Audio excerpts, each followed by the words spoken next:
You are listening to Let's Go, the weekly anime podcast about weekly anime from Dynamite the Brain and Secret of the Sailor Madness. So come along and hang with the Let's Go gang. It's Dwayne, Hello. it's Niall, Hello again. and it's me, Brian. And now I've got an excellent connection. Fingers crossed it Hey. stays that way, but just in case, I'll hit start recording as well. On this episode, we are covering the anime that aired the week of April the 8th to April the 14th, but not Uncle from Another World, nor Detective Conan from Culprit Hanzawa. So we already covered them on the last bit of the stream before I switched it off. Ooh. So instead, we'll start with Detective Conan, 1077, 1078, 1079, the Black Organization Scheme. Put your feet up, Here if Niall. you need me. Well, actually, Sorry, it's quite. sorry. It's relatively quick to sum up. The Black Yeah. Organization lure the FBI into multiple traps and shoot them. Yeah. Cool. That's the first part. It is it's kind of like a word puzzle based off of like turning text into, what do you call those LCD screens for like digital clocks and that kind of thing. Yeah. That's what the FBI are sending their code in.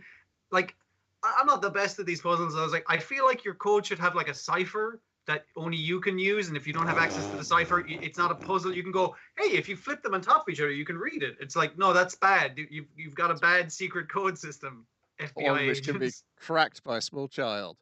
But also the small Very child smart. on the way to, I think they were going to the professors. They're going to do some small children stuff anyway. On the way to it, they witness a murder. Yes. I mean, like, there was a second murder on the roof where they couldn't see because the Black Organization is just taking out FBI agents left and right. And Conan has to go like, all right, I got to sneak up on this body, find his ID. Yeah, he's an FBI agent. All right, I got to get out of here because, you know, there's another sniper on him and he could have been shot, but there's too much of a crowd. So he pegs it back to his house. His parents aren't there, but every other living FBI agent is still there. They're like, hey, we're being assassinated. He's like, yeah, I saw your man. He got assassinated downtown. They're like, oh, fuck, really? And he's like, yeah, I've solved your cipher. And they're like, what? Fucking, Yeah. it's really good, though. So yeah, the Black Organization of alluring them by sending them these messages.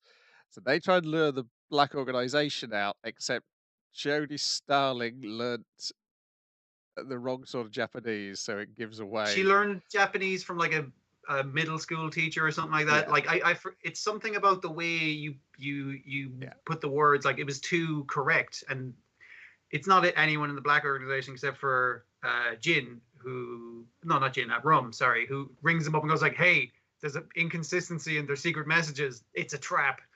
And it's something like saying, like, if you were taught how to say the time by like a school teacher, and you had to say it's 3:00, and you know she wrote it down like you would a child. I am speaking Japanese like a normal person would, and Yes, 'cause also she- read down that way. It's because her cover ID is a primary school teacher, so that's why. Yeah. She's writing it as a primary school teacher. Is the mistake that she makes, but like as everyone points out, like no one's blaming her, and your man's even Conan's dad, who eventually shows up, they were out. The mom and dad were out getting food for all the FBI agents because they can't exactly order 20 pizzas. That's going to look very suspicious. So he's like, yeah, I probably wouldn't have copped on to that as well, because it is like a legitimate way to write down that message. I wouldn't have copped on that it's different from the prior messages that you'd sent. So even if you ran it by us, we wouldn't have noticed the difference. But It leaves Camel in trouble, so he has to go on the run, and then they're like Camel. So Camel's like, okay, Camel, you can't let them know that you're alive. So wear this flat cap, and that'll be a perfect fucking disguise. We're gonna send you with one of the only like maybe 2 or 3 black agents that we have, who his brother got killed, and now he's been shot in the leg. So Camel has to get away, and only managed to get away in any situation because he has like the man in the box the small child telling him all the things that you need to do to get away. Yes. As an FBI agent, and it's like Camel is so fucking incompetent at this. It's amazing. On Sea Monkey Island, well, they But his code name is Camel. Fucking is not a very fun, elegant animal. Like, No, not really. yeah. like Also, hawk or tiger. throughout this, Jin is pretty much psychotic. He's the most bloodthirsty I think I've ever seen Jin. It keeps zooming in on his eye, like going like his pupil just like undilating to make him look crazy or got more to kill people bloodlust. today. And so the things we discover this is mostly like the second episode where he's ended up on the island. He has to survive on the island until dawn, where the black organization will have to leave because the people who run the tourism on the island will arrive, and they're like, well, we can't be doing any murders then because we'll be caught. But it's the thing of the FBI actually have a woman on the inside of the black organization she's the one who shot Jin in the shoulder, causing him to crash into the fucking bay in the first place and have to swim to the island. But she's like, next time I'm going to have to shoot him in the face. Do I have permission? And man, what's his name? Because he's in disguise as a different character for like most of this. So I'm like, Yeah. it's confusing. Yeah, the guy who's disguised as the lodger. Yes. Yeah. Shuichi Akai is his real name. He's disguised as Subaru Okiya. And obviously he has the voice changer, so I keep thinking it's Subaru because it's basically that face for most of it. So she's got permission to shoot Camel in the face if they do catch him again. They need to get Camel out of there. They have a whole thing of faking it and hiding in coffee bags underground and shit, all this kind of shit. It's mad. Hidemi Hondo is in disguise as Kia. Now, she's not from the FBI. She's not from any of the other organizations. She's a CIA agent who's undercover. Sorry, my bad. Yeah. CIA coming in and walking on the FBI sucking toes now, man. Well, they're working together in this case because they are in contact with each other. It feels more like what the CIA should do. The FBI should not be running operations in Japan. They should not be. I don't know why they're there. The FBI are internal, aren't they? And CIA is external, is my understanding. Yeah, that's my understanding as well. But I think at this point, it's probably an international operation, but he'll not necessarily everybody's talking. I'm going to assume somebody's going to turn out to be MI6 as well. Yeah, KGB, Group Colonel. In this day and age, it's like, yes, it turns out the Patriots. We also hear them discuss that they mention. Is it Camel overhears them? Camel overhears they mentioned that Rum's cover ID is a funny like he's name invented all these fake things from this. Some say some say that Rum is a guy is actually a woman with a very deep voice, or that he's a big tough guy. But all of those rumors are lies that Rum spread, except for the fact that he does have a fake eye. That is true according to Jin. So Jin presumably knows Rum is the other thing. Yeah. And by the end of episode 3 of this, so will we. Yes, we finally know. My God. Wouldn't you know it? It is the worst disguise in the thing, because that's one of the things that he's aware of as well. He's just like, apparently he's taken a ridiculous name in disguise. Is basically what Rum is. Incognito. Kinda. I mean, not far off it, basically. It's a wig, an eye, like a medical eye patch, and a stick-on Hitler mustache. And a stick-on pair of buck teeth. Yes, stick-on pair of buck teeth as well. Yes, it's the sushi chef. The sushi chef, the amateur detective sushi chef is Rum, as it's revealed. My God. As we get to see him, which means it's Shigeru Chiba getting to play both the comedy and the sinister. There's obviously Conan. We know at the end of the episode who it is. Conan does not know yet.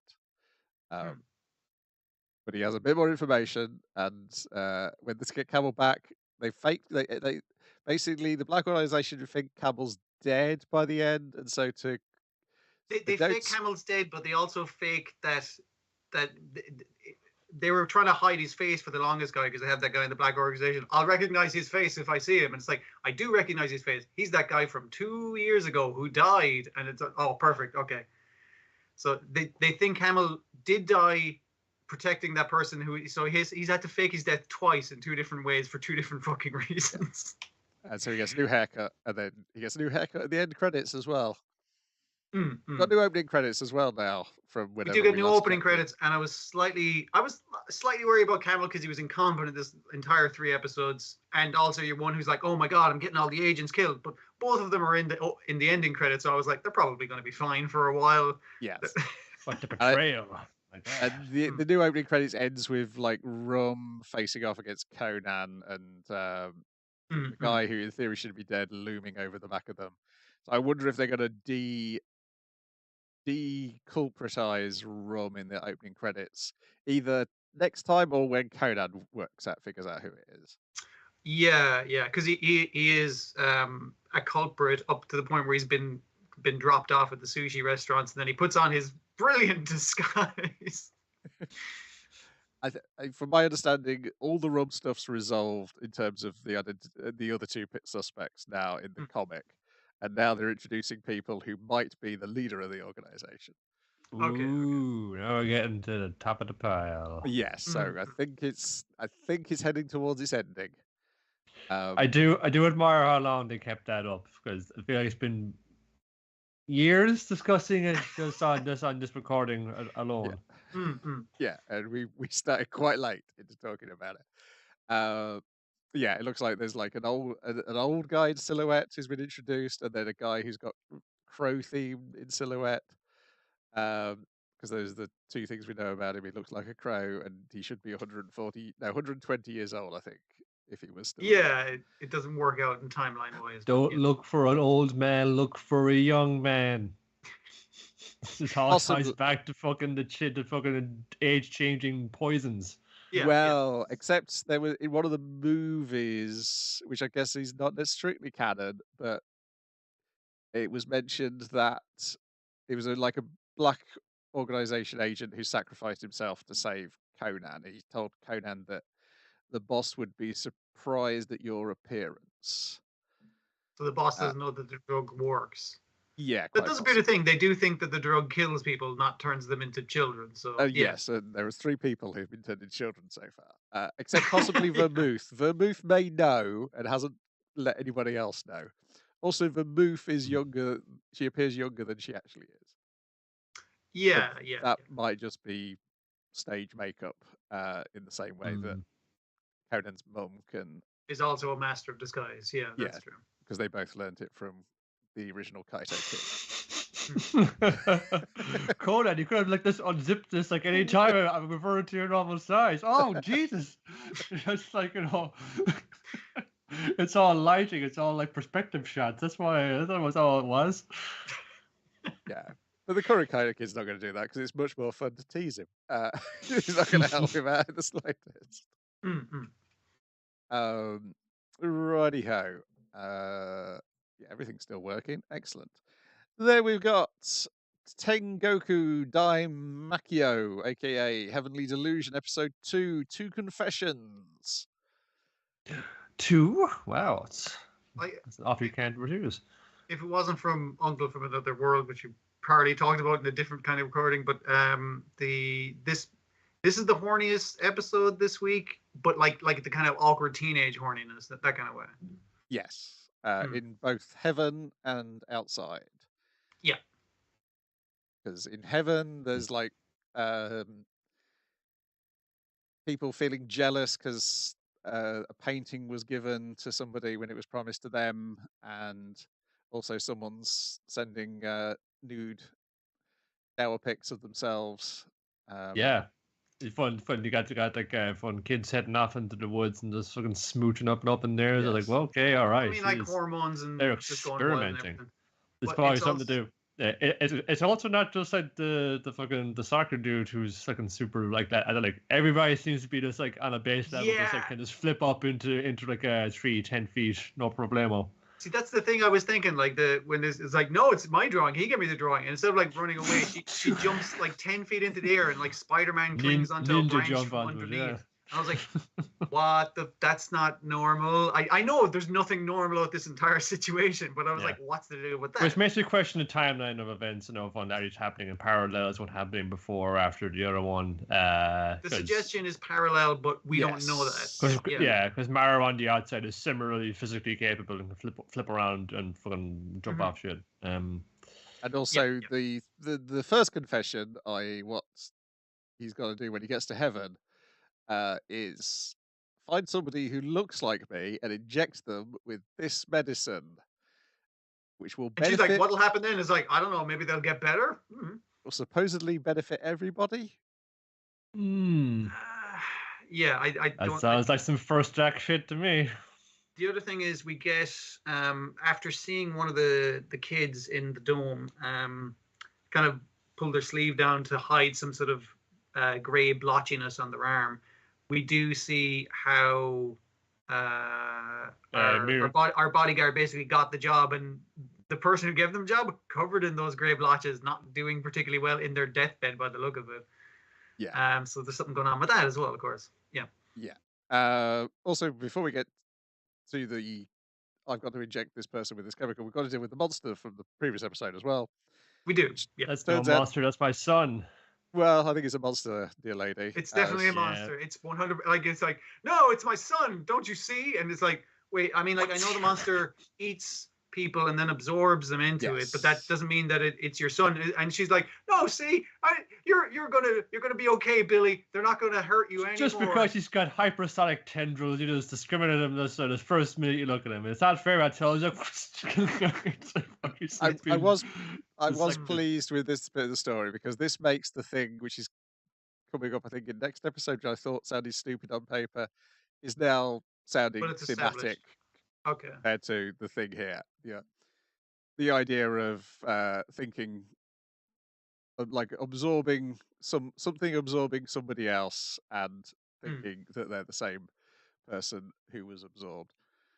And I mean, like, obviously after this thing kills what she thought of, the mother, it's a monster, but they're kind of like talking about it after, and they're just like, I mean, like, it probably didn't kill her because she kept feeding guests to it. So there was no reason to kill the hand that feeds you up until the point where you were horribly injured by my laser gun. And now it decides to eat you, basically. Yeah. And my laser gun don't work. Mario can just kind of reach on in there and use his fucking, I don't know, his stand to fucking reach inside its guts and explode its heart by squeezing it. See, I was wondering what that representation was. It looked like it was destroying like a core cell of it or something. It was really, it was an abstract thing of all he needed was physical contact to destroy this essential part of it or something. Yeah. Oh, also when it was pressed up against the window with like a little tentacle that would then form a mouth that would then form an eye just to look in. I was like, oh god, I hate this fucking thing so much. It was cool. It was reminding me of a fucking Bloodborne monster. Like one in the kind of like the back half of that game when the fucking gods arrive, like fucking from the great beyond, and start messing things up, and you'd say like, you know, all the dogs have got bird heads now, and it's really fucking creepy. All the crows that have got dog heads, all fucked around in a really unsettling way. And despite, like you say, how unsettling that was as an ending to the last episode, which is only the start of this one, they're kind of like, hey, should we steal the batteries back? And your man's like, hey, didn't you leave that to the landlady? And it's like, yeah, we'll leave that to her as a gift, that kind of thing. We're fine, upstanding young people. At least I might be. I forget how old I am. That may be a reason for that. Because even like he's asking like, hey, have you ever been on a train? And it's like, I would have been on a train when I was like 3, so I wouldn't fucking remember. And he's like, based off of that doesn't line up to the age you told me you were beforehand. And this is as they're trying to cross, I think they called it like the Great Divide or something like that. It was a fun fault line. It seems like that. They call it like a fault, so whatever disaster probably involved in like a massive cataclysmic earthquake of some kind. So it's put a big like bit of water, and they're building a raft. And then because they're stupid kids, they're like, there's not crocodiles or sharks, are there? And it's like, nah, I don't know. We should paddle faster. You two are crazy. If I paddle across that, you know it's full of crocodiles. Like, oh, I told you. So they reached tomato heaven, and it's got his other produce now. It's not just tomato heaven. It's good. So the produce, fun cut to fucking campfire. The dude's lighting up a fucking spliff. Yes. Someone dancing with a blanket, and it was initially the people like, because it's like, stay back, trespassers will be shot. But like a bunch of farmers kind of come up to him, and was like, hey, you two kids, you don't look like bandits. And it's like, no, we're not bandits. We're looking for tomato heaven. It's like, yeah, we got tomatoes. Come on, we'll show you to the boss. The corn too. It's a pretty sweet setup they have, honestly. It's just like, yeah, we were going to rebuild society, but then we were like, fuck it, we'll just have enough to farm, subsidize, and get fucking high. So like, hey, this is great. No, fine. I live on this farm alone, so my favorite go-kart racer from back in the day turns up. How you doing, gal? It's like, what? That's you in the photo. No, I could be. That's. I mean, it's any girl.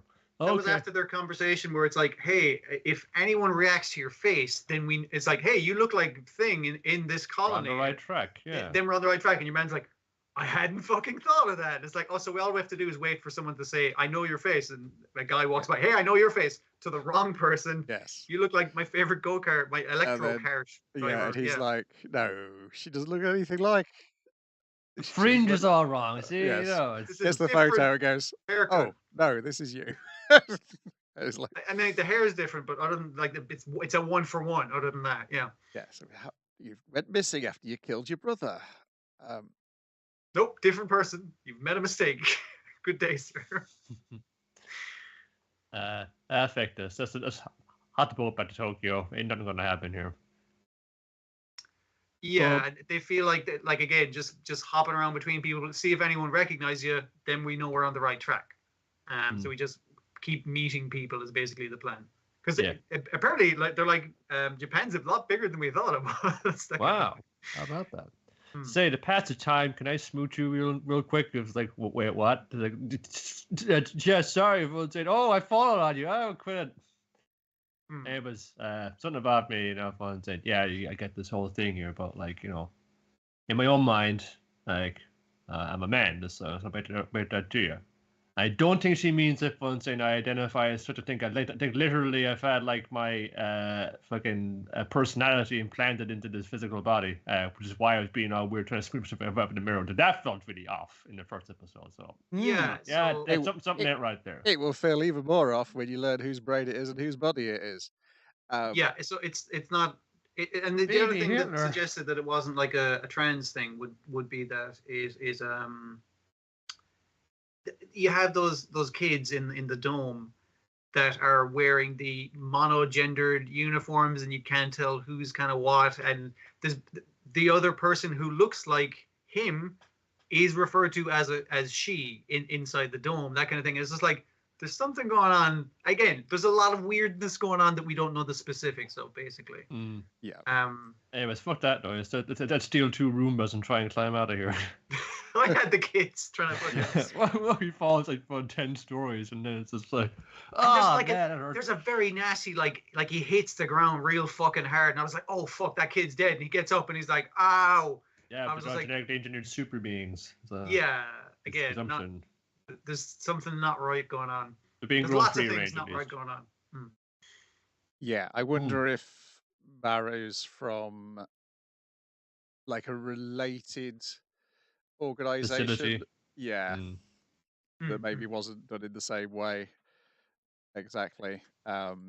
Yeah, is it like a Fallout civilization where you have different pods that are trying to survive in a different experimental way, that kind of thing? Yeah. Yeah, like between this and last week, I like this. The main, it's still looking very well. So you can keep that up.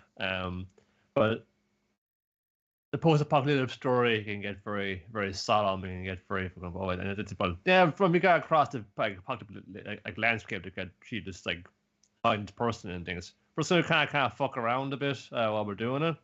Yeah, I think that's important. I think that's a little bit like to see in the end credits there, everyone's saying, how did they build that raft to get across the lake? Everyone's saying, oh, this is how they did it. They kind of just got some shit and fucked around for a while. And it's nice. It just feels like it's like there's been like obviously some time has passed since this cataclysm, and things are kind of, you know, in kind of little pockets, you know, of kind of attained this little of stability. It's kind of understood. Yes, that was like however many years ago, but we got to like adapt to the now, and there's been enough time has passed where it kind of has been an acceptance of what has transpired, rather than going shivering in the ruins, going, "No, how could this happen to us? Why, God?" And especially like because our main characters who are going through this are essentially kids who have known nothing else. So it's basically like this is the normal world to us. So we don't really. I mean, we're living in an apocalyptic hellscape with monsters, and it's just like, yeah, what are you going to do? Like, that's when you want to get from A to B. You got to fight a couple of monsters. It's just a thing.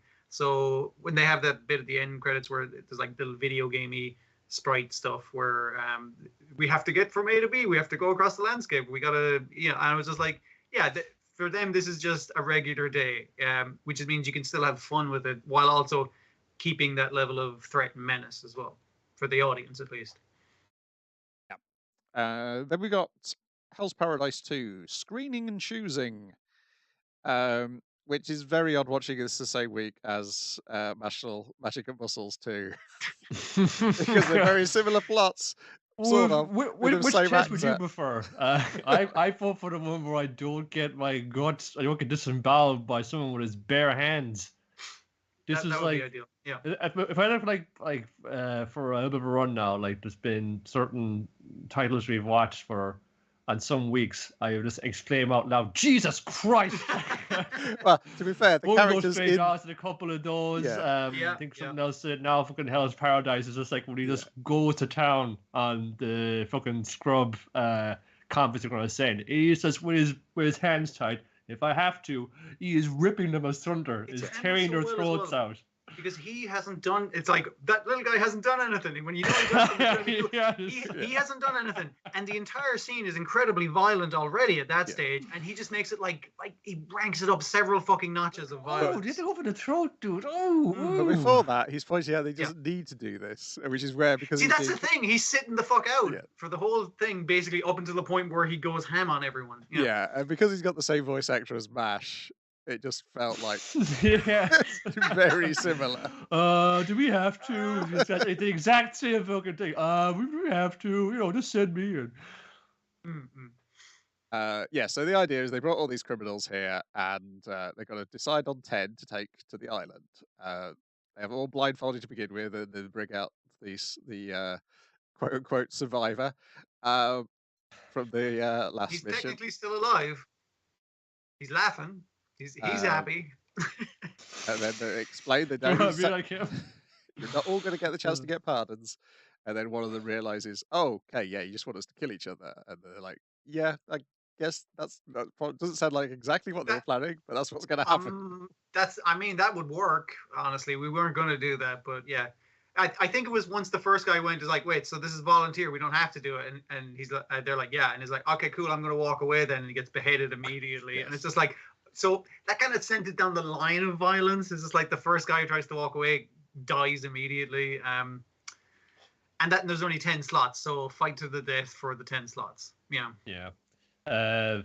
As you're kind of like watching this unfold, and Sagiri's in the sidelines, and just kind of thinking back to her training, and it's just like, I want to get the perfect cut. Just like my dad did. My dad, he beheaded like a Rakugo storyteller, for whatever crime. And the dude, he just want to tell one last story, beheaded him right at the end, and the fucking corpse just bowed down and for the applause.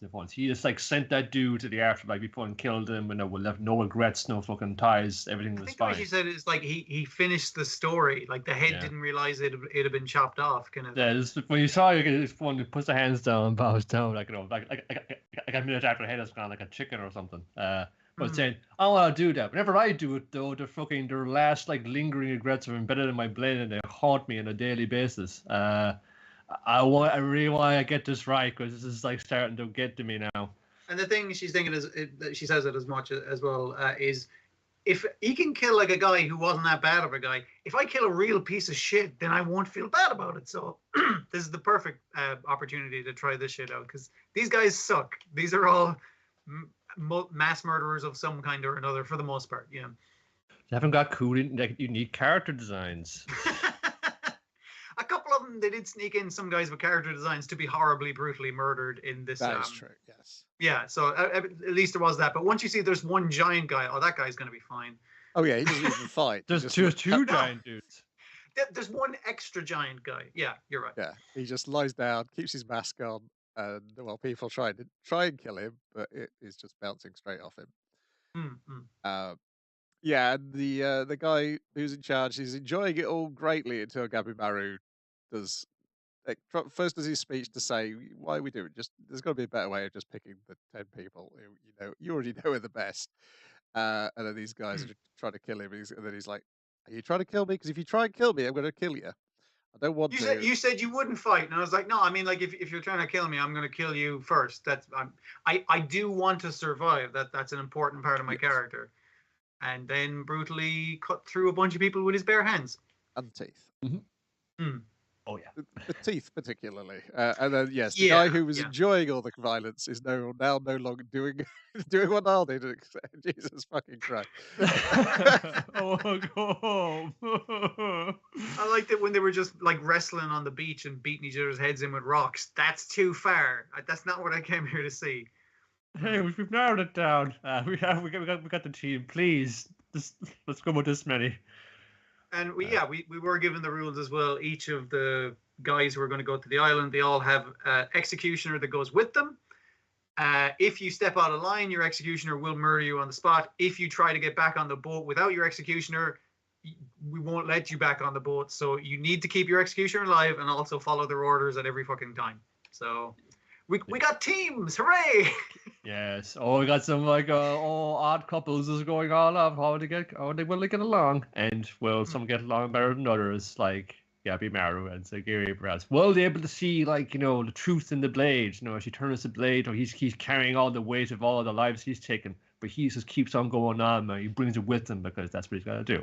Yeah, she realizes that it's not the fear of like the fear of doing it right is holding her back, whereas he doesn't have the fear of the amount of souls that have been murdered by his hand. That's not a thing that holds him back, basically. Yeah. Hey, we've got our dudes. We got Gabimaru the Hollow. He's a legendary ninja. We got Yuri the sexy ninja. We got Azachobe, who's like a scared up bandit who he's one who starts kind of initiates the whole thing. Hey, let's fuck each other up. Let's go. You got Tamiya Gentetsu Sai, the Blade Dragon, who's like this dude who loves swords and he's got a big mustache. He's a big loud dude. Then we got newer guy who's a little sneak, just crawling around, trying to have fun, just like get out, just find opportunity out there. And a bunch of other ones. There's like a big, there's a giant dude, there's a Benkei looking giant dude. There's like a kind of like a courtesan looking one who's going to like obviously seduce their victims. So you can kind of tell which ones are going to be like in it for the long haul.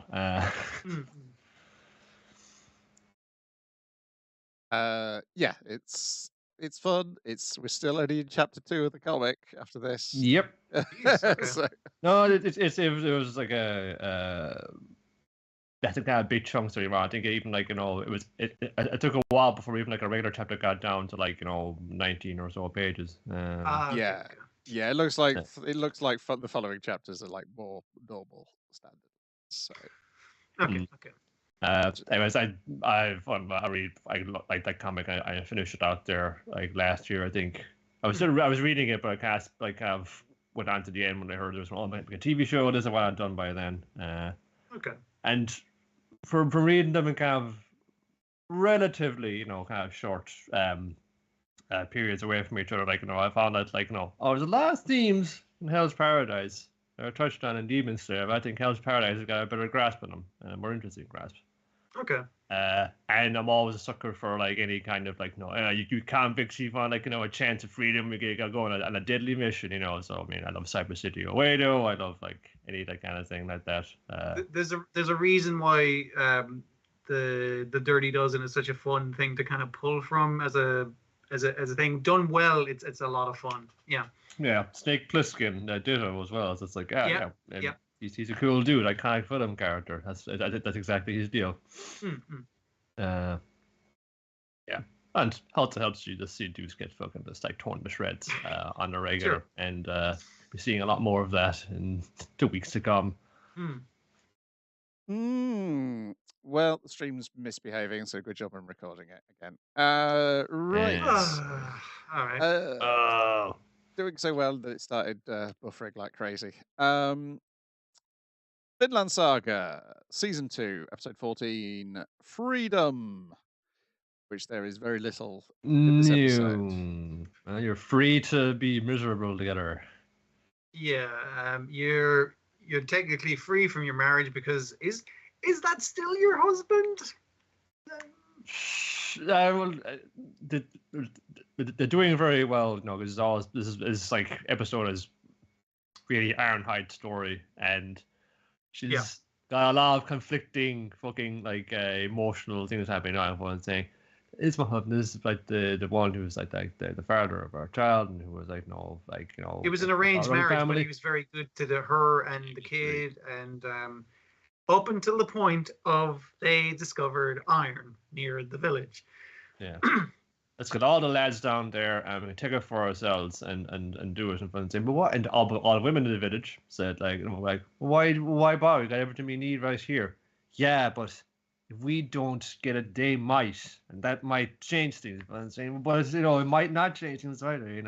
It'll upset the power balance if someone else gets this valuable mineral over us, basically. Yeah. And of course, the worst happens because all the men are away, the village undefended, and then, well, the Viking raid. The Vikings happen! Hooray! Viking raid, Yeah. So here he is now, years later, and he's a bloodthirsty psychopath who's got crazy eyes. Yeah, and he's kind of like, all right, hop up on the horse. Where's our son? We'll get him next. And she's kind of like, and Snake is kind of like, hey, Ironhide, back away from the lunatic. Like, he's basically trying to do is like, I don't want you to get in trouble. I just want this guy to be captured and questioned. I'm gonna take him alive. And the lads are like, don't take him alive. He's crazy. Interesting sword that Snake has there. He's not like the standard, like the Danish straight sword or anything like that. He's got like this kind of like snazzy curved number. Yeah, and it's also single-edged as well. Yeah, we were talking about this the other week about the fact that he can also read whatever that Bible's written in. Probably, if it's not Latin, it could be Greek as well. It could be, yeah. I believe the opinion, the fan opinion appears to be that it's the sword indicates that he's been working in the Byzantine Empire at some point. Yeah, would make sense on a curved single-edged sword, that kind of thing. Yeah. And also the way he dresses compared to everybody else as well. Mm-hmm. Yeah. Also, like because we were talking about a lot of Vikings and stuff, he has quite dark hair, that kind of thing. All speculation as well, because we don't know. This will never be explained. Snake's background will never be explained in the comics. Well, it's cool that it infers these like this wider thing that's going on as well. Like this is not happening in history. That there can be people from like wildly different places because it's history and it's all a bit messy and people can just travel from where the fuck they initially came from. Again, it's that shit. It's just like I guess in school it was just like Roman Empire, then nothing. Then Renaissance, here we are. Nothing in between any of that. Nothing transpired. Nothing was happening. But no, lots happening everywhere. All at once. And if a fall of like a multi-ethnic empire happens, then it's just like people kind of get mixed up and muddied up and that kind of thing. So yeah.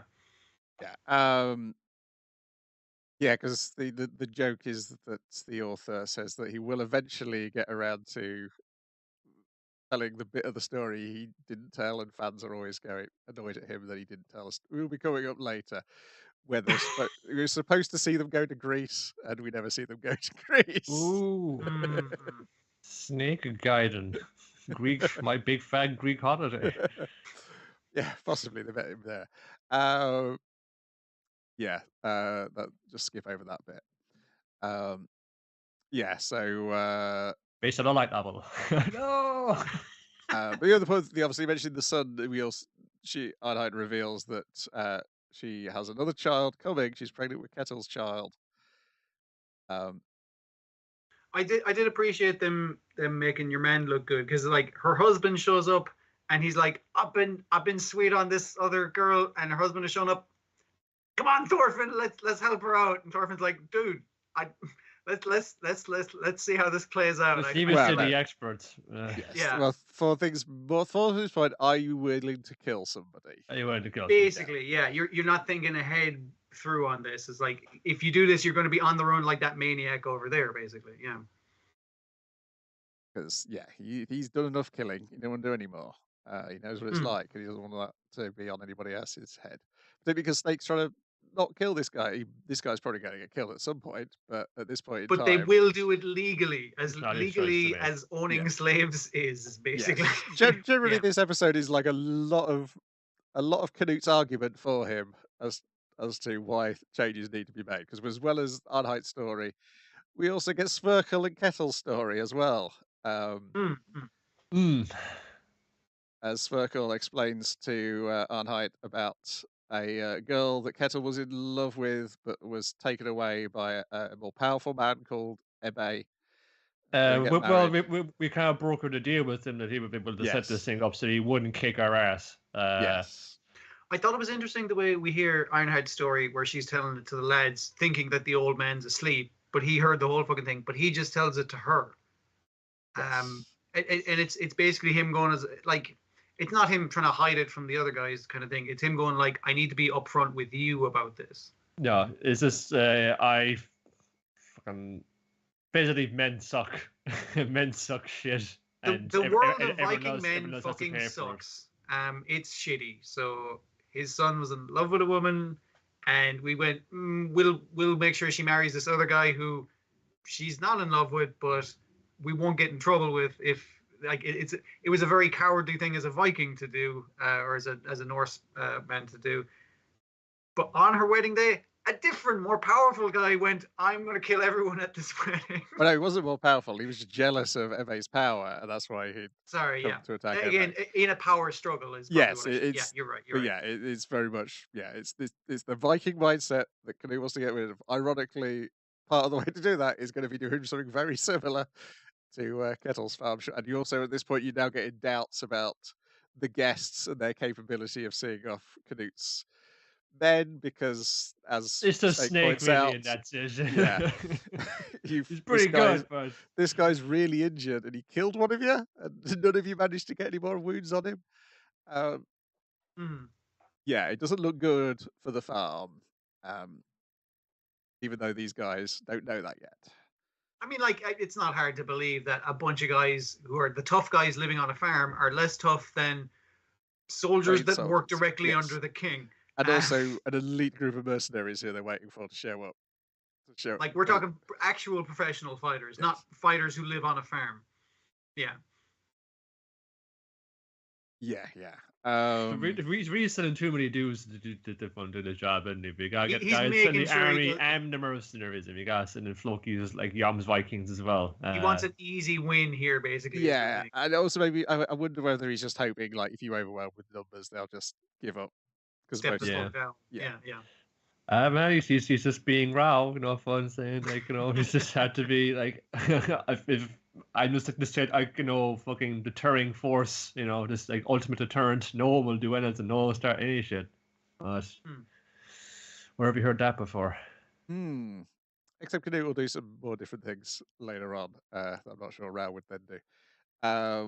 I think the episode does a really good job of talking about like the different people who fucked up in the past, and is like, well, he's still my husband. I still want to go like clean his wounds, because he somewhere in there is the man that I loved and loved me back, even though the decisions he made has put me in a really shitty fucking position, and also like ruined my life, but also he's changed and become bloodthirsty, and it's just like, what's the right thing to do? And your man going like, well, it was the right thing to sell the woman off to the different guy, but then maybe I shouldn't have done that because he was going to get killed anyway. It's people trying to do the right thing and just having their lives completely fucking flipped upside down for it. So you feel a lot of sympathy for them, even though it's often horrible people making terrible decisions. Well, it's just like people do like stupid things, or are forced to do stupid and tragic things because they live in fear of someone coming around kicking the shit out of them. Yeah. So how do we stop it's understandable. That? Yeah, because I guess this gives you more of a clear idea of like why Kettle's gone so far in the direction he went, despite his dad telling him not to, is because he saw what happened to other people. He saw what happens when you're too small, basically. Yeah. Good, bleak, dark stuff. Just like Chibi Godzilla, episode 1, Chibi Godzilla of Monster Island. So, Chibi Mecha Godzilla arrives on Monster Island, meets Chibi Godzilla, and they engage in manzai for about 2 minutes. It's good manzai, and I think it is improved by having like a full-sized regular Godzilla just menacing in the background, where he's trying to shout at his dad. He can't hear me. Don't worry about it. Yeah, I can't remember any of the jokes, but I did really enjoy this first episode. Chibi Godzilla is very good as the funny guy, because he keeps saying mad shit and then says a very sensible thing, which throws all the mad shit he said into question. It's like, wait, was any of that true? Which one is he? I don't know. Yeah, Chibi Godzilla. I've already erased the first episode with the jokes from the second episode. So I may not be able to discuss the second episode last week because I've erased them with the third episode's jokes. It's on YouTube. Go have a look. Yeah, definitely worth watching. It's like very short and it's a good time. And it opens with the traditional Godzilla music and the scream. You just see the teaser for the Godzilla X Kong coming in 2024. No, this is the Western King Kong one that they did movies of recently, is it? Yeah, There's a sequel to that, yeah. It looks like they're going to be fighting a giant orangutan. What? Orangutan? That's the least violent of the apes. But think of its reach. Got a much bigger reach than Godzilla's got. Generally, I don't think of like giant monster fights as like boxing matches. But yeah, he would have more reach than Godzilla easily. Godzilla's only got those little weedy arms. He'd be grand. Yeah. The tail though, the tail has a lot of reach. Yeah. Kind of try, kind of like I direct them with the atomic breath, and then if I'm saying, but you're in tail range. That was all about baiting you in. See the strategy unfold. The Marginal Service, episode 1. Leather jacket is slippery. It's probably wipe it down. In which we meet Brian Knight Raider and his soon-to-be-dead partner. We're chasing a perp. He took up a roof. Oh my God, he got Daddy. I'm all right. You go get him. I mean, like the immediate thing that happens, Danny, on coming into the frame is basically him getting shot. It's just like, God damn it! So you go get him, partner, and I'll go chase him down. Wow, he appears to have superior physical human capabilities, like that scene in Men in Black where Will Smith is chasing that guy. Just completely unrelated thing. Anyway, but in Men in Black, the criminal didn't turn the gun on themselves, as if manipulated by an unknown force. That's not good enough for the chief, though. For saying, God damn it, Night Raider, you let it be fun. You got a dead partner, a dead suspect. You're off this case. You're off this force, in fact. Damn it, Chief, but I get the most consistent arrest results. Yeah, you would have all these awards on your wall if it wasn't for me. Well, turn in your badge and your gun, because apparently he only turns in his badge. You kept the gun. I kept the gun. It's very fucking paint by numbers, and I'm enjoying the shit out of the start of it, which is all the more fun for where the fuck it goes. So, yes, because then he gets an invite from the United Nations to join a special task force, which operates apparently out of a head shop. It does look a bit like that, yeah.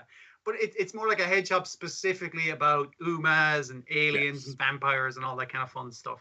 But aliens love getting legally high, so this is the best we can come to. Because we're not just taking care of the criminal ones; it's also like just like our actual like legal good nature cases here. We're trying to help people out. People are like immigrated from another dimension. We got to help them out. He was drinking himself into an early grave, but he's like, all right, I guess I will take up this letter that I had scrunched up.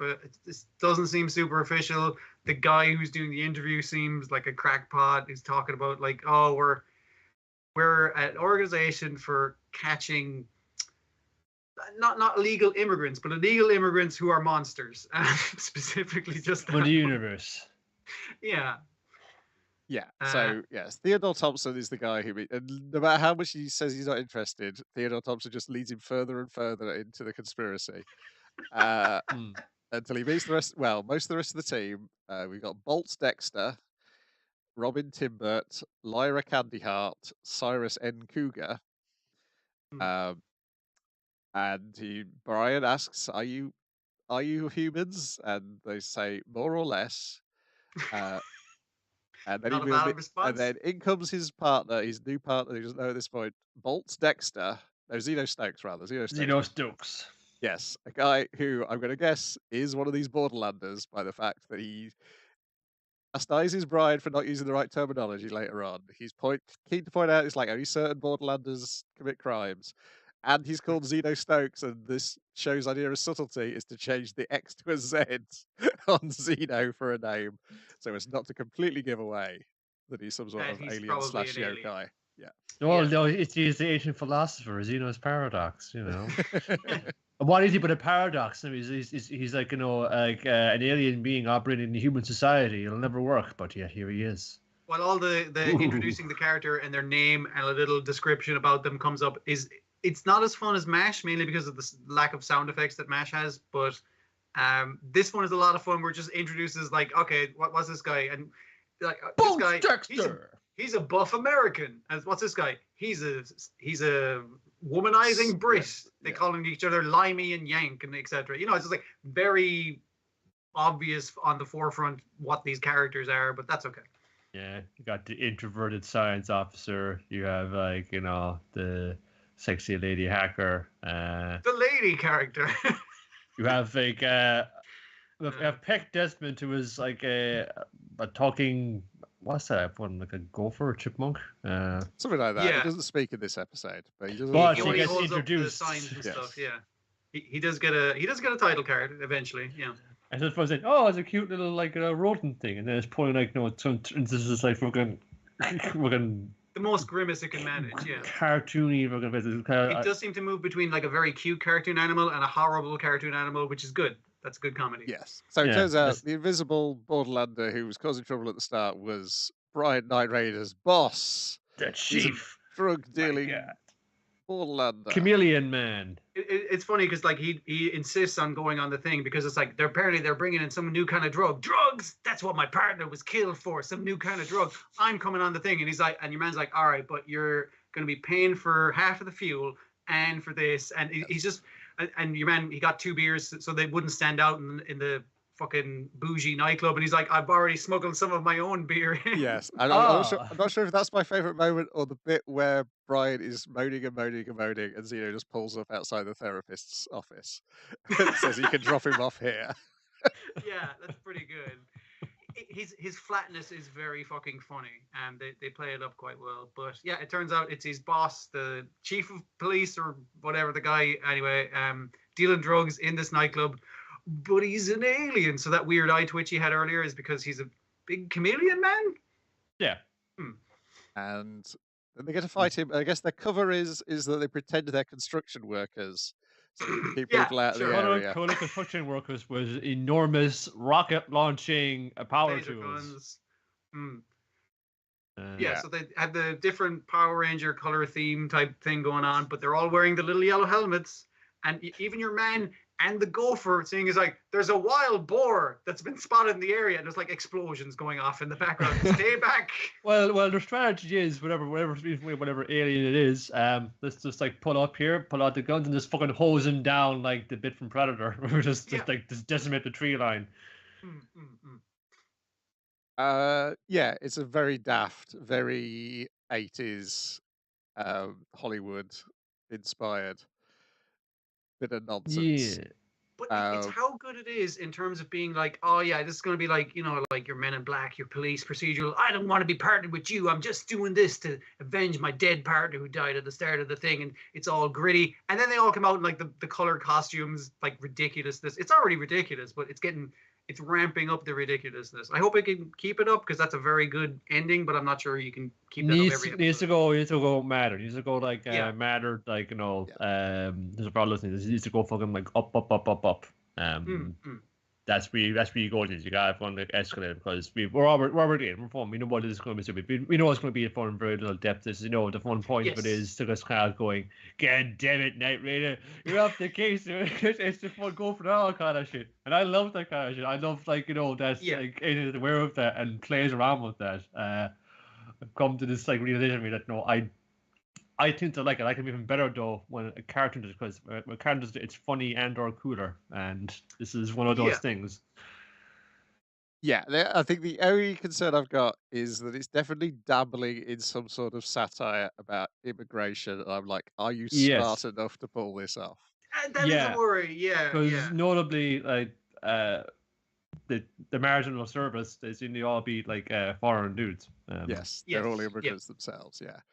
Yeah. Alien One Nation. probably from space. If Xeno's like a yokai or an alien, Alien Nation might be like the starting point. But Alienation, if it was a really dumb action movie. Yes, if it wasn't trying to be like a serious post Star Trek. Talk about like race and integrating into society or not, as the case may be. Yeah. But yeah, I enjoyed the first episode. It was, and then I went to my anime list in Crunchyroll and discovered I was one of the very few because the kids, they don't get it. It's cringe. What is like? It's silly as fuck, and it knows it's silly as fuck. That's is the that thing. the cringe part? I think it's because lots of people watching it are too young to get what it's riffing on, and so therefore take it at face value, and it just seems foolish to them. Yeah. In a way that it feels foolish to me, but I'm enjoying that fooling. I like foolish things. Yeah. You have the chief literally say, "Give me your badge and your gun. You're off the force." You know, I was just like, yeah, I know what the fuck this is. I've seen this 1,000 times. Yeah, you see, it may never come back to those kind of heights. So now he's in the marginal service now, which is a different kind of thing. But you want to be like, you know, that same dynamic operating, even if he's the alien police now. Yeah. I mean, like, it might go with more like office comedy with your wacky co-workers, that kind of fucking situation, which is fine as well. That's another thing you can riff on. There's a subset of fans, though, who are also disappointed that they aren't naked like they were in the promotional. They were naked in the promotional. Yes. Okay.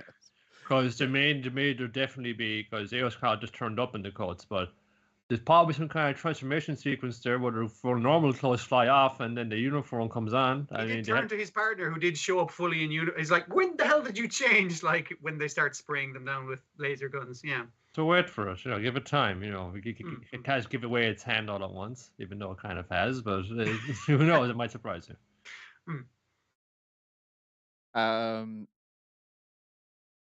Yeah. Also, some people think they're just making this earnestly in the style of a late 90s cartoon. Anyway, some people remains to be seen. Yes, some people don't seem to recognize ironic distance when it's on the screen in front of them. You see, if it just did this, like, "You're off your case, chief," like if it just did that stereotypical fucking noir thing of there's aliens and we have to arrest them and that kind, like if it did that and it had nothing else, that would be boring. That would be it just doing it has Peck Desmond. That character design, I think, tells you where this show's coming from. Yeah. I mean, look at the character names. Look how fucking silly they are. It's being silly on purpose. You can't mock how it's being silly. There's a fucking... It introduces the fucking little rodent guy in exactly the same way it introduces every other fucking character. Well, you gotta introduce, like, Frank the Pug. Yeah. Then we got Dr. Stone New World, Episode 2, Greed Equals Justice, in which our world's greediest man needs the best butler in the world. Go and revive my butler, Francois. The great new Stone Age Bake-Off.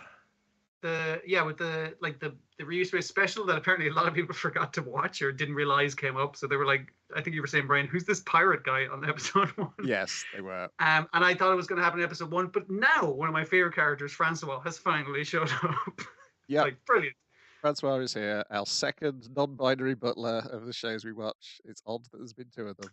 It's odd. It'd be, one is weird, but the fact that it happened twice is kind of odd. That's the odd. Yeah, man, attitudes are shifting. Yes, butling is a non-binary job, I guess. Yeah. Yes, I was wondering now, could you do a Jeeves and Wooster? Because I don't think there's any necessary for Jeeves to be specifically male. If you're adapting Jeeves and Wooster, you could have a non-binary Jeeves. No, just incredibly competent, which is what Francois is. Yeah. Francois, yes, is perhaps the most competent person we've had in the series so far.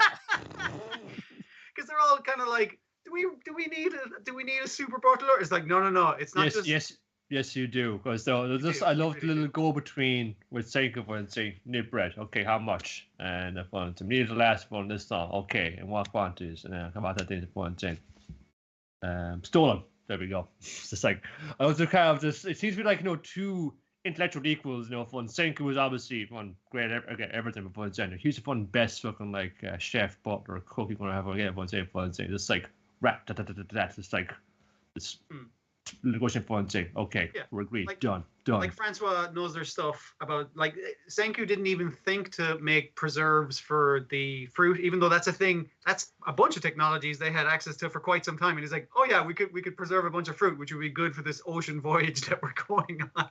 I hadn't thought of that. Whoops.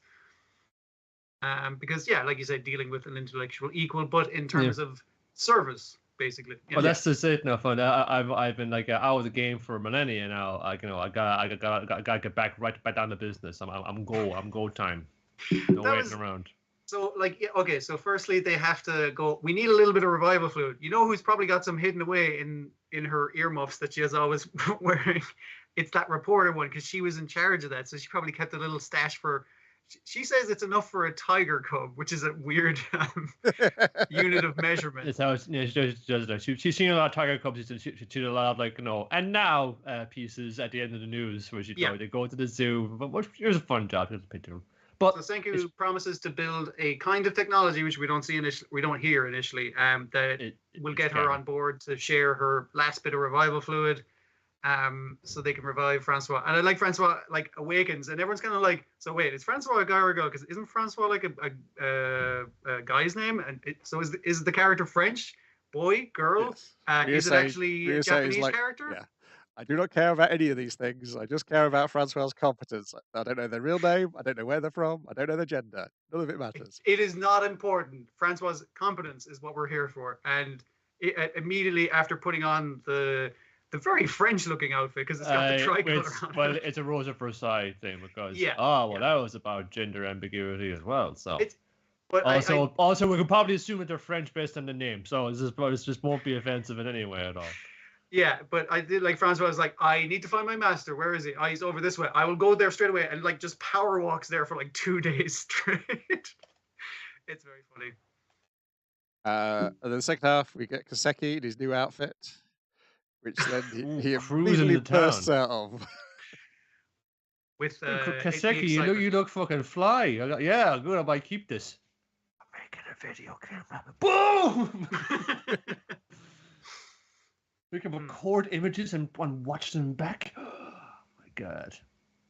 Yeah, because that's the tech that made our reporter fall in love with reporting in the first place. The fact that you could record images and then record the news and and report the important things that happen. So she's Senku, I had no idea. It's so thoughtful. Yeah, I could probably go for air photography. That's why I did it.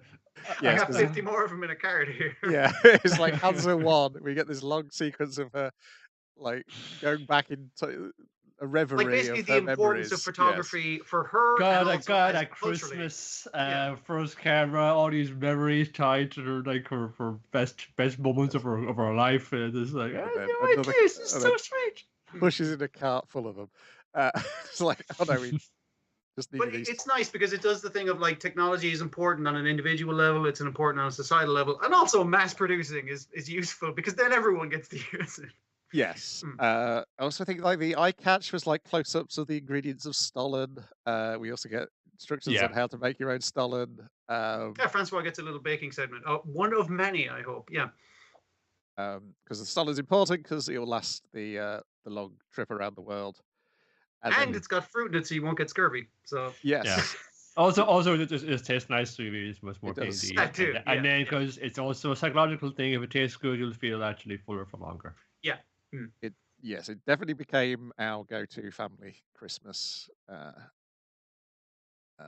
dessert over a traditional Christmas cake. See, the thing is, I was never into dried fruits and things, just nasty. But soaked dried fruits, that's fucking different. That's a different situation there. Yeah. Well, the thing is, what does they can be soaked in alcohol, so you get a little burst of a little something for you. Mm-hmm. Happy holidays. Just with the Stollen, though, you end up with powder everywhere. Yeah, I was wondering what they were using for that. I assume they're just using sugar rather than, because it's generally almond and what's the name of that freaking stuff you make from almonds? Marzipan. Marzipan. There's no marzipan on Stollen. Sorry, I must be thinking of a different bread. All right. Are you thinking of the fucking amaretto?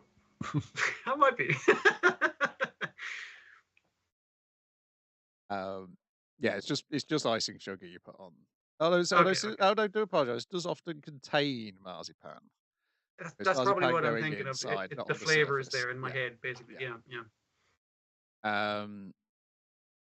Yes, yeah. Now I'm thinking of ones. Yes, because you might have like a a rivulet of marzipan running through it. Running through, yeah. There we go. Stolen report. Again, we're going to get more of these because we're going to get more Francois cooking. We'll get Francois cocktail hour, that kind of stuff. It's going to be great. Then, what if you made a cartoon and Mm. there wasn't enough to make another series of it, but you just wanted to draw the funny-looking characters again? Well, you just get Ranking King's The Treasure Chest of Curry.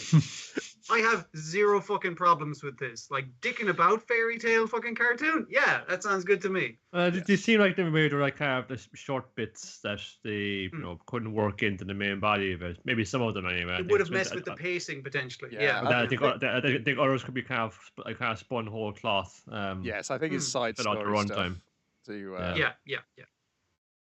Yeah. So because if you're up again, you know the story. He came back. He has to cool rapier. He's like fucking like Ken Shooter with a rapier, and he won by the kingdom. He's going to go out joy, and everyone's kind of getting on with each other now. But all those other times, let's go back to other parts of the story. Let's wind back the clock as Steven's Rumacom would say. It's wind back the clock to when he was training with Despa, and he learned a valuable lesson about civics and economics. Yeah, so it's Kage's errand and the prince and money. So Despa's worried that he's getting old in the face, so he needs to get a particular mushroom. Look, he's got an age mark. Do you see it? And the camera really has to zoom in on his single pore Carriole's face just to see the single little freckle on his face. So Kage he's given a coin to go and buy one of these mushrooms. Can't find it. Ends up saving an old lady who's being attacked by a monster. Helps out the old lady. She gives him a pie. Comes back home. Despa reveals that old lady was not being attacked by the monster. The old lady was attacking the monster. She was the monster, because once you get caught in her clutches, it's very hard to escape. And she goes, "Oh, my trick leg! I sprained my knee. I need the firewood chopped and everything." I guess I'm going to die in this filthy house. I hope if only someone could scrub the floors for me. And even at the end, when Kage's like, "Oh, so you were gonna take the mushrooms and sell them in town for a huge profit," he's like, "No, I needed to give it to a friend who needed it." And she's kind of like, "Oh, so you are like an easy mark?" And he's like, "What?" And she's like, "What?" so she's just a tricksy old lady, which is a fun character type that I'm quite fond of. Yeah. And then Despa returns the coin to Kage, so I will now buy your pie off you. Pie made out of mushrooms, which will keep me young and pure. And cutting back to him every now and again with training with the kid, and him just like, I'm wearing an umbrella and a broad brimmed hat. I know we're underground because we're in the underworld, but the sun is the leading cause of aging, and now I'm just going to wear the armor that I probably have access to at some stage, the underworld armor, just to try and prevent aging for himself. And then the prince of money he sends them out to learn how to make money by finding. He's given out to them that they haven't paid him enough. When he's counting all these big pile of money that they have paid him, and he's like, "I do want more though. So get a job or to earn money, so you understand the value of money, which is what a good king would do. Ha! It's part of your fucking training. See, economics. Get out there, try it." And so they try a number of jobs, and none of them really fits the prince. But none of them fit a very you can't small, lift nothing very nor weak hear nothing, and also deaf child, because it's like, I was thinking like, oh, working in a restaurant would be grand, but then immediately like he can't hear the orders, he can't hear the chef giving out to him, he can't hear nothing, just standing there looking polite. But what we can do maybe is he'd be a griever. Rubes. That's how you do it. I mean, that's learning a kind of economics, I guess. Yeah. We're probably giving him a fair chance. They don't know that because he's so small that he can move at superhuman speeds. Just dodge around. It's essentially Mr. Try and Hit Me from the Yakuza games.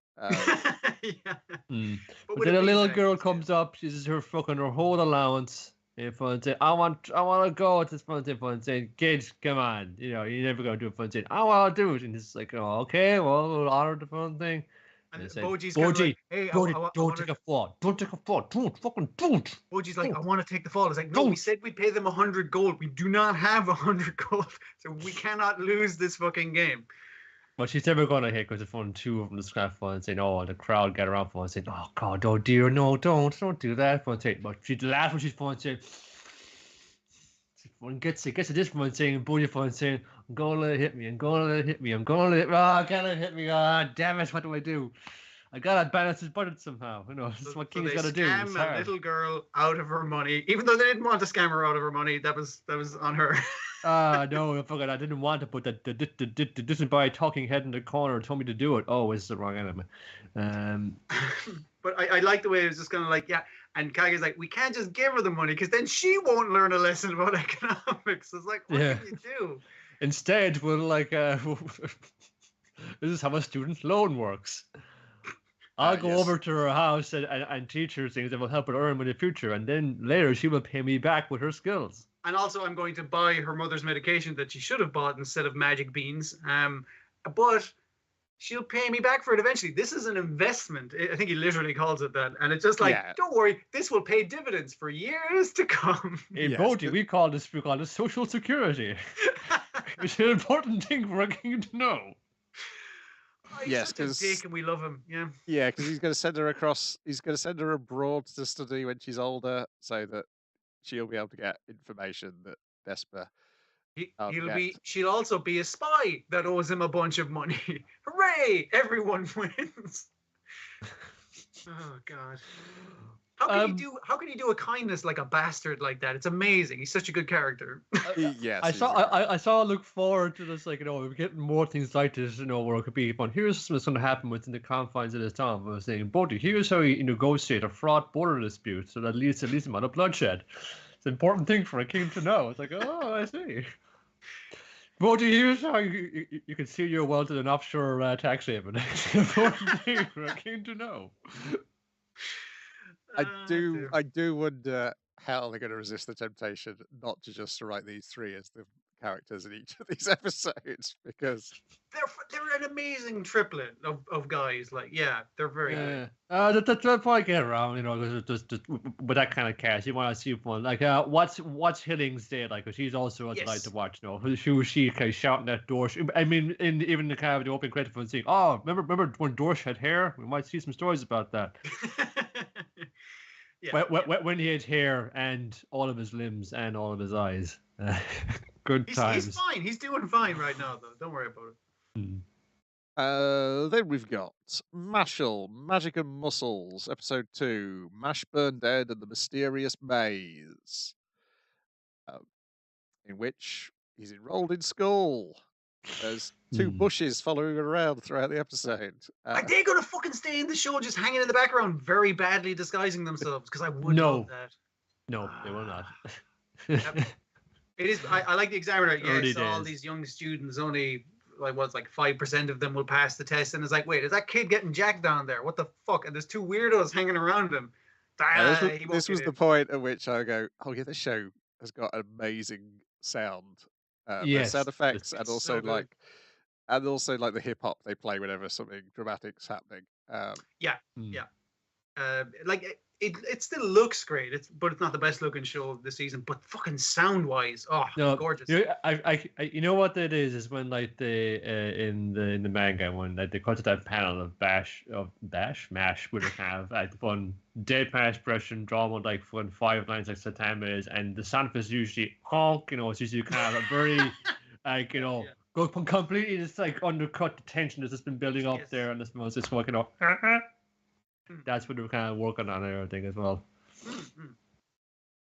So got to go through this maze.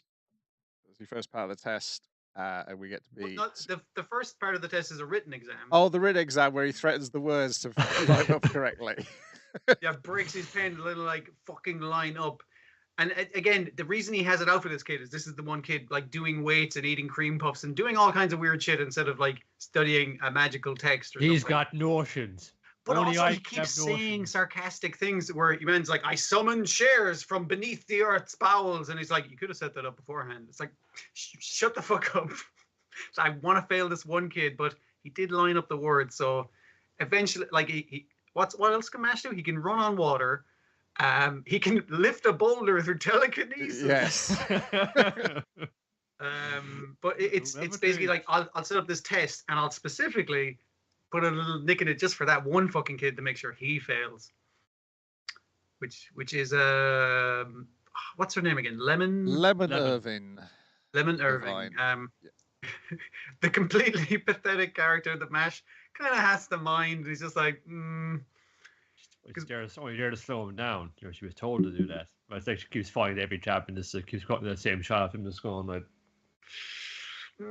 Yeah, those are great bits. It's like, oh no, they have imps in this maze. What? MASH, save me! And the imps are just like, boo, they're not doing anything. Leon, help me, Leon. A Sphinx shows up with its riddle, and MASH solves the riddle. I'm punching it. That wouldn't exist. Get out of here. That's a stupid question, basically. But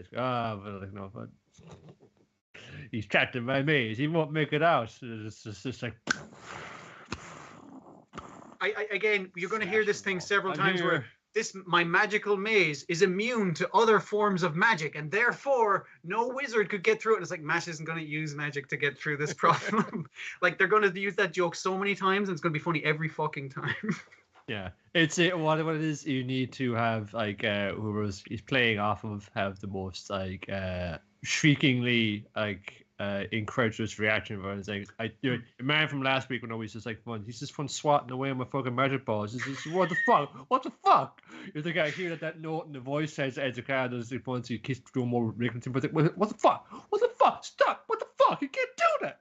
You need to have that kind of like inflection in there. So could be some great heights in this if they get the right people to do it. Yeah, so Lemon said, because everyone's like complaining that MASH has bypassed the maze. Again, any other shonen hero that busts through with sheer fucking grit and determination, was like, hey, you cheated, you're a cheater, go home. And he's like, I just want to go home. Like, he's immediately defeated by everyone chanting at him. Okay. MASH is very weak, powerful body, but weak-willed. Basically. Sure, he's strong-willed because he's worked out so much. He's just like, he's lived in a forest all his life. It's easy to hurt his feelings, is what I'm saying. Yeah, but then not his body. Lemon explains that Claude had asked her to prevent MASH from reaching the end, and also that MASH is going to marry her, and which MASH is like, no, that's not. I didn't say that. Happen. It replays their conversation with like how they've interpreted what each other has said. It's like he still didn't even say that then. Basically, I don't know where you're getting this from. Then Claude is an ass to both MASH and Lemon and gets his wand broken by MASH for his trouble. So the headmaster has to step in, tells him he's going to speak to Claude later, but we're going to have to do the final interviews, which interviews MASH. He summons the soul of the person who means the most to MASH, puts it in a doll, and then threatens to kill it with this giant metal mouth monster. Yes. It's a giant spike that is slowly lowering into the doll. And he's like, so what are you going to do about that, MASH? And MASH reacts to just like holding it with his hands. Because none of his reactions to the questions or his answers to the questions are good by the entire faculty. You know, he's just like, why do you want to go to school? So I can be with my loved ones. It's like, that's not a valid response to that question. And the headmaster's just like, excellent response to my question for every question. I love how he goes in just when the drill's coming down and saying, what? Welbus is going to get tired sometime. Yeah.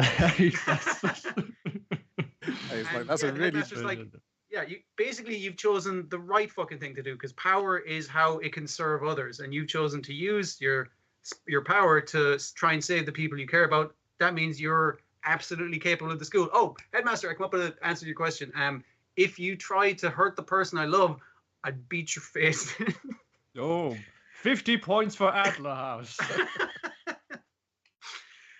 Again, MASH cannot make a bad response, and everyone is nearly a threat to the principal, and it's sort of like, yeah, no, I like this kid. He's got something. Boys are lovely boys. Then we check in on his first class, where they're learning a magic spell to open locks, which MASH doesn't need a spell to do that. Did it? It's got to be a record, right? And again, the teacher giving out to him, he's like, I'm sorry, I'm trying my best. One of the kids in the class going like, "Whoa, some fucking weirdos this year. Who am I bunked with? Do. Oh, god damn it. Where's the door off my dorm? It's MASH. Sorry, I don't know how doors work. I'm MASH. Hi, I'm Finn. How's it going? Like they introduce each other, and MASH introduces him to all of his muscle groups, which he has named. This is Kevin. He's my main boy. I love him.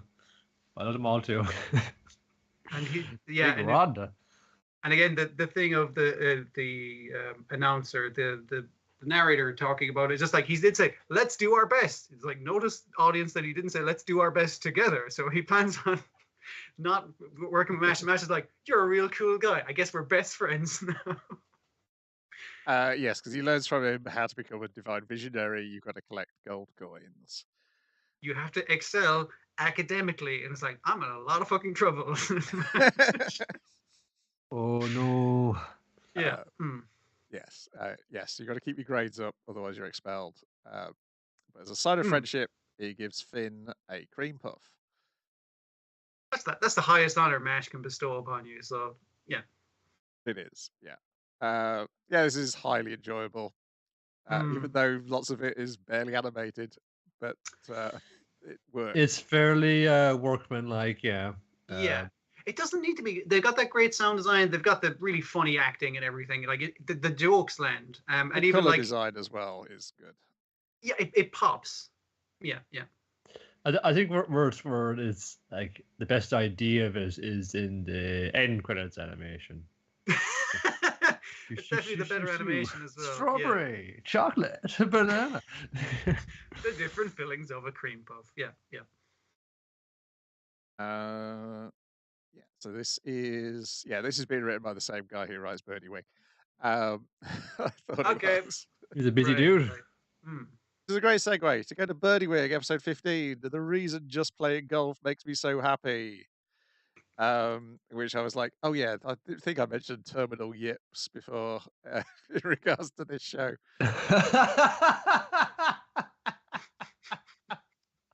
I got golfer's lung. Yeah, a lot of people. It's going around. Yeah, part of me was like, okay, so there's at least two people who've got some sort of golf-related condition, which probably makes them father and the daughter. main Coach Amaro, you're one who broke her arm in golf. There's definitely been a golf war, so I think we're going to have a lot more people after that. From Coach Amaro Ray, he's one that gets he pulled so many G's, like fucking like doing those swings there, just like this like gave him internal organ damage, and now he's just fucking dying. That's why he can't swing a club ever again, because it might kill him. Yeah, because I saw people commented on this before I'd watched it, saying, "Oh, they're sisters now." I was like, "How can you watch this and think they're sisters? How can you watch it and think they're sisters?" And but I was going like, "Hang on a second." I was almost wondering, like, is Ray and Eve's dad, the man who Aoi thinks is her dad, is like, were they the actual couple? Were the two golfers the couple and not the mums, or possibly not? But that's where my mind went to. Well, it was definitely like whether they were fun sisters. Now you find different saying, well, someone is lying about whose mom and or dad they are around here. So like that doesn't like rule out that possibility. They could be related and they're fucking like making goo eyes at each other. That could be a fucking thing that happened. Again, it's a fucking Luke and Leia situation. It's a Luke and Leia situation right there. Yes. But I think the mums are the mums, because we know Eve's mum by the end, but I think the dads are different. There's different mums, different dads, so they're not actually related, but one was the stepfather to the other one. I was also like, hang on a second, is it possible that the four men in this series have somehow fathered all these girls? Dude, I wouldn't be surprised if two guys played golf so fucking hard that they picked the ball out of the hole on the last fucking thing, and it's just like a baby, like this would be the kind of show that'd fucking do that, honestly. Well, it's like after you retire from golf, you just go out to stud, you know? You gotta get that out there. Man. Because the thing is like, it's not Aoi's not using the person she thinks is her dad's move. it's the girl they're up against is trying to use that move and can't do it, and then Eve uses it at the end, which is what shocks everybody, including Eve, Yeah. because that makes her break through her memories. And she goes, "Ah, I remember my mother is Eleanor Burton, and my dad's your dad." So it's probably complicates and things you're having for me very much right now. That's I still not think the most enjoy this ridiculous thing. fucking The most show. ridiculous Yeah. thing in this episode is when we go flashback to fake London, where they're watching the Japanese high school golf tournament on TV, and Yeah. they say Eve can't turn pro, otherwise the Yakuza will find her. And I'm like, you're watching it on TV. Yeah. She's right there. No, but that's different. She's like, Evangeline, whatchamacallit. That's not Eve. That's a different blonde golf prodigy who speaks in fucking firearm metaphors when she talks about golf, wants to kill you on the pitch, figuratively speaking, at least. So yeah, Amaru teaches Aoi his special move, which he should not be doing because he can't do the golf. You can't handle the G's. It's basically his move seems to be like I'm golf copy other people's golf. Like, this is your dad's golf swing, this is your mom's golf swing, and this is potentially what you could golf as because I'm actually your dad. But never mind that. This could be yours if you stop doing it wrong. Start doing it right, but but it's a good fit for everyone saying, wow, this feels much more natural than what to my dad's style. I wonder if he is my dad. Now I will let you go and collapse. And also, who else is the one who talked about, like, I got all these like golf shots for all the colors of the rainbow, and when you swing like a golf club with all like all your will, from all your like hopes behind it, it creates a rainbow. What does Eve do to win us this game? She does a full swing. It's a whole ring of circle. And by this stage now, like the the team of like the Saint Trinian's like school for proper golf for proper ladies now, who are going to be the main rivals. It seemed like kind of neck and neck the whole way too. But then these two start putting out fucking like legendary fucking shots that no one has seen in multiple decades now. But saying, "What the fuck?" And then they're completely like kind of sidelined as this like barrage of fucking golf ball shots. I did my in the zone deep. Like, that's my ultimate move with the ultimate thing I added on top of that. So it's even better. What the fuck are you doing? Legendary golfer move? This bullshit. Yeah, and then like the like. Was like the main Ojo Sama one who fucking ace single fucking kill you in golf, in the last series is just their fun saying, remember that time that it's like that always dead, fun just like give us just like it's like words of advice about golf, and you can swing it right to be a rainbow, and then this fucker comes along and pulls this shit on you and doing the exact thing you've been practicing your entire life to do, like it was nothing. It really crushes your spirit, all right. Yeah, there's a real number on your fucking motivation to play this game anymore. But also, what's going to crush your spirit is if the girl that you fancy tells you that you have the same dad. It's like, oh no, but I wanted to smooch you. That kind of thing. Yeah. I just appreciate that fun. All these things that cat kept hanging over. Just like spitting out, like completely, like was like 2 episodes into the back half of this fun, saying, yeah, let's just cut those guts right open, spit them out everywhere. It's great. Yeah, they're not going to hang on to the secrets for too fucking long. Yeah. Yes, because we also see that Leo Miller-Foden, the Char Aznable of golf, has trained another protege who's too busy looking at her phone to pay attention to Eve on the TV. So yes, I guess Eve will turn pro. I guess because they mentioned that AO is going to turn pro after this tournament. Mum says also the mum and Amro are making goo eyes at each other as soon as they see each other. Oh yeah. Which is fine to up for one of her daughter's matches.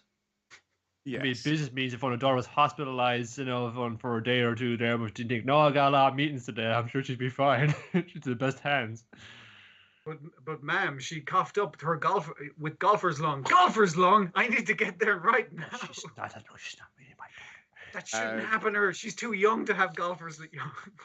The fourth guy, whose name I can't remember, is watching, drinking, going, you can't teach a girl that move. Her body's not developed enough to do that move You can't do it, it'll kill her. Like, she may as well turn the bullet on herself.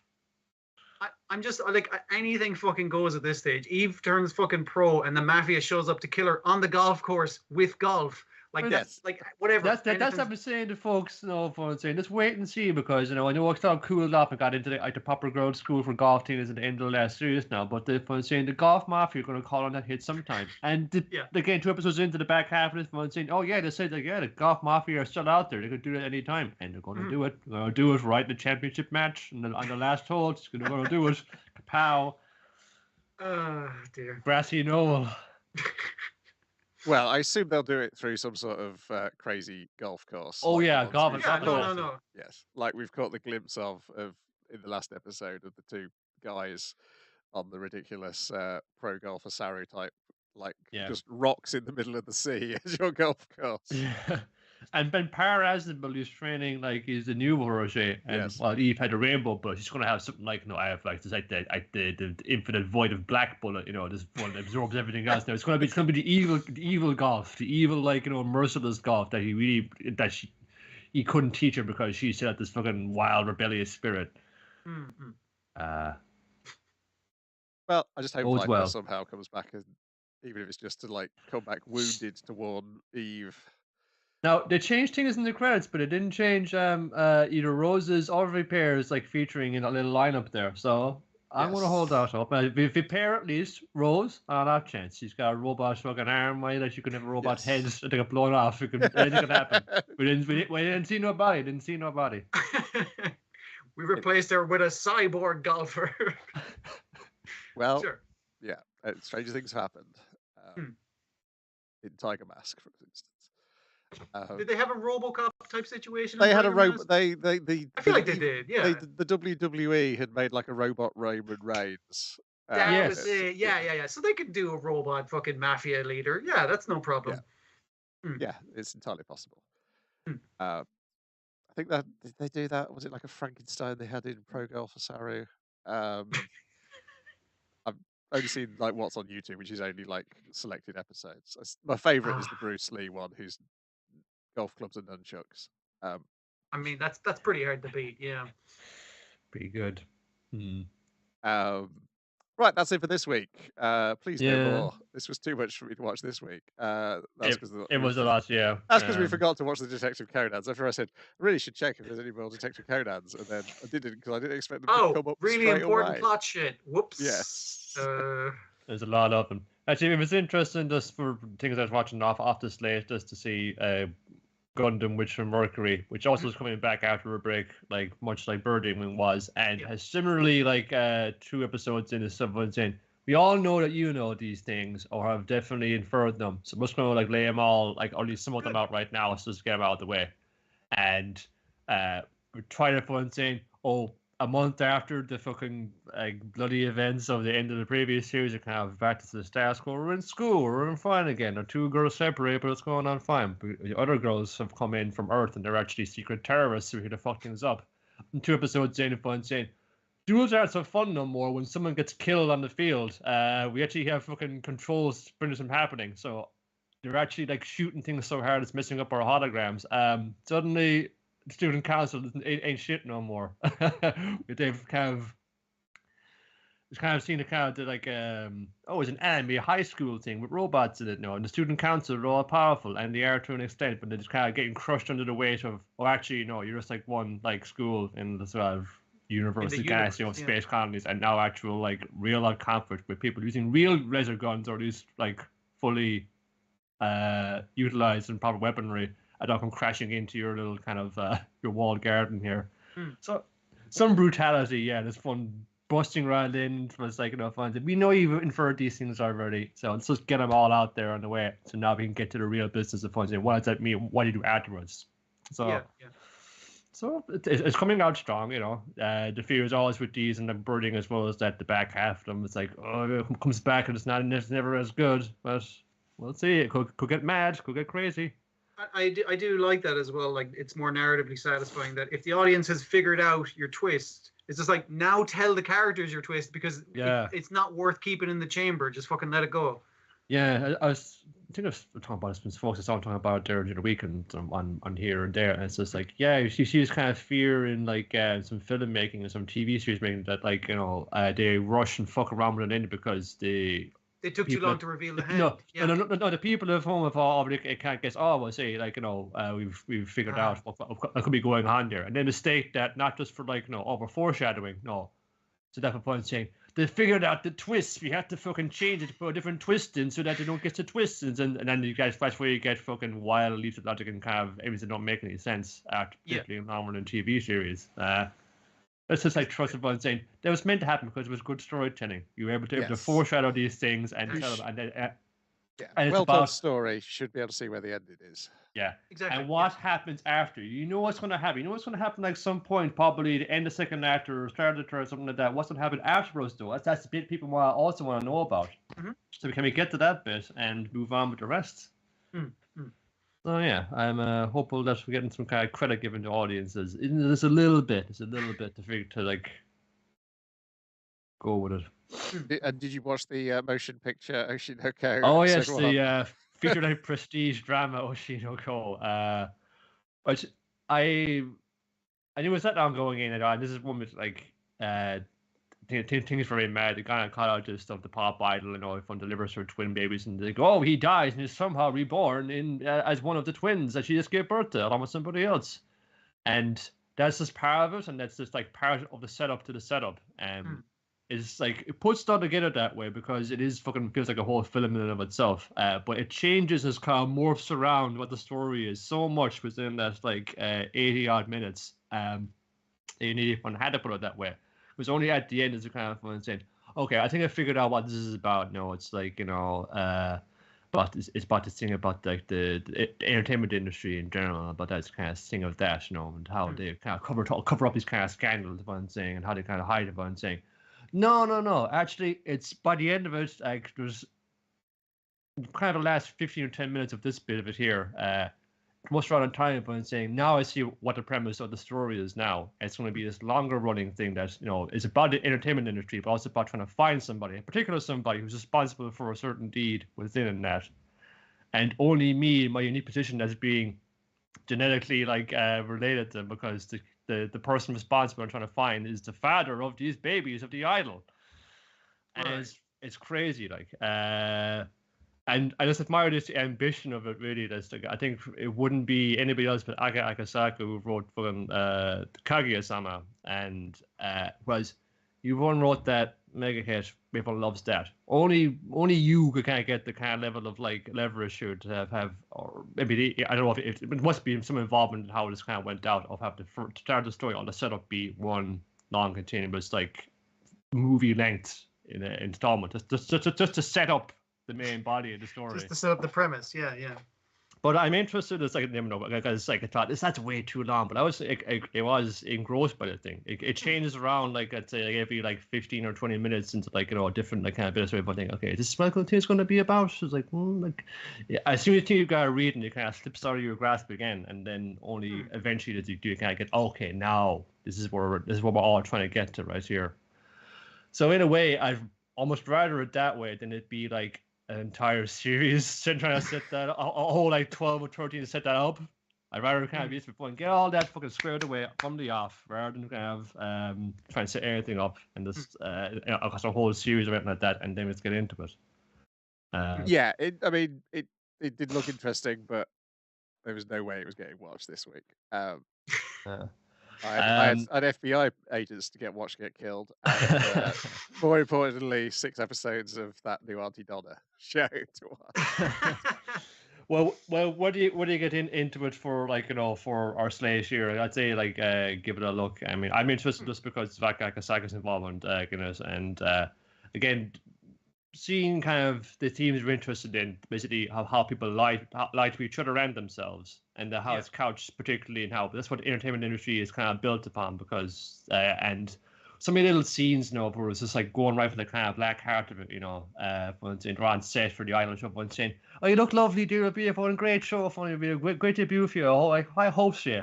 Then the car post last chasing her back and said, give her about 6 months to be out of this business. This that kind of cynicism is kind of just crept into, and how the whole thing is built upon lies and fucking and how they presented themselves. But maybe they're beautiful lies and they're entertaining lies. They miss them okay, that kind of way of it.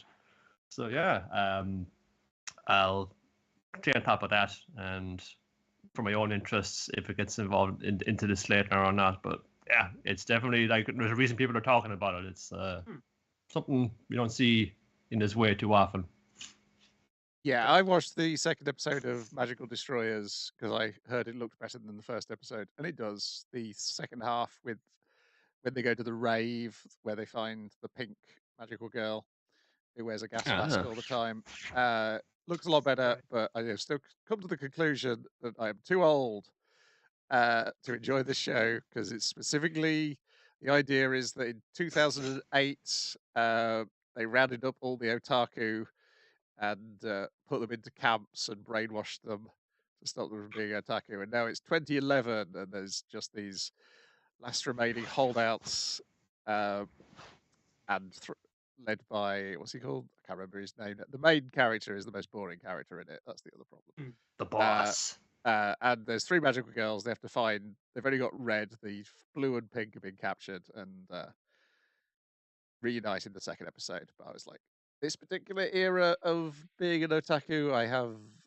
no nostalgia for. And then I thought, is there any era of being an otaku I have nostalgia for? Yeah, fair. It's just about kind of what understanding you have via osmosis when you came up in. Yes, yeah. Because I think if it was like 1998, then I'd be all for it. Maybe. But yes, 2008, no. And the fact that it was a 10-year gap of like 1998 was like being like one of the high points for me of like things I liked in anime. And then it was like a 10-year gap. I was like, oh no, between this and Bocce the Rock, am I fading now? I mean, you're going extinct. No longer my time. The era of Space Dandy is fading. And then I remembered there's a new Kanikyo-Man anime coming out, and a Kitaro movie and a Kuma-kun movie. I was like, nah, I'm fine. You live. I'm fine. It just won't be the things people are talking about on social media. Yeah. God, I want that Kitaro movie out so bad. Rightio, we're back next week. Bit more of the same. Goodbye. Bye, everybody. Right, it's fine.